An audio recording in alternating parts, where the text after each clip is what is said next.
ఈరోజు సమావేశం కావడానికి ప్రధాన కారణం మా వెల్ఫేర్ అసిస్టెంట్స్ ప్రధానంగా ఎదుర్కొంటున్న సమస్యలకి పై అధికారులకి తీసుకెళ్లి మా సమస్యలు సానుకూల వాతావరణంలో పరిష్కరించాలని సమావేశం కావడం జరిగింది.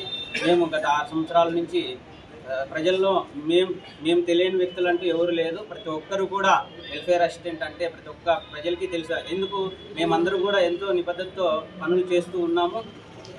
అత్యధికంగా వర్క్ చేస్తూ ఉన్నటువంటి వాళ్ళలో మొదటి వరుసలో ఉన్నటువంటి వ్యక్తి వెల్ఫేర్ అసిస్టెంట్. అలాంటి వ్యక్తులకి ఇప్పటికి కూడా ప్రమోషన్ ఛానల్ లేదు, సీనియారిటీ జాబితా లేదు, జాబ్ చార్ట్ సరైన జాబ్ చార్ట్ లేదు.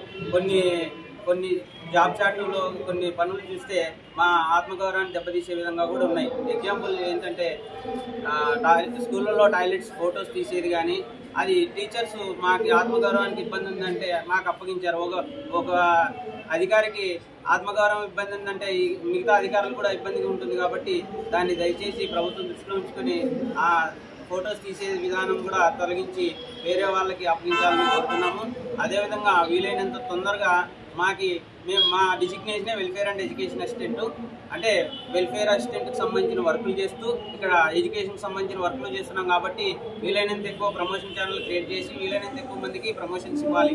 ఎడ్యుకేషన్ డిపార్ట్మెంట్లో కూడా ప్రమోషన్స్ ఇస్తే మా వాళ్ళకి ఇంకా లబ్ధి చేకూరుతుంది. దానికోసం మేము ప్రభుత్వాన్ని వేడుకుంటున్నాము. అదేవిధంగా ఎవరైతే వికలాంగులు ఉన్నారో వెల్ఫేర్ అసిస్టెంట్స్లో వాళ్ళకి ఫీల్డ్ వర్క్ నుంచి మినహాయింపు ఇవ్వాలని కోరుతున్నాము.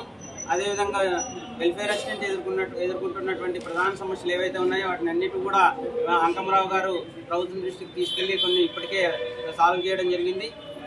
ఇక నుంచి కూడా ప్రభుత్వం మా మీద సానుకూలంగా స్పందించి మా సమస్యలను పరిష్కరించాలని కోరుతున్నాము.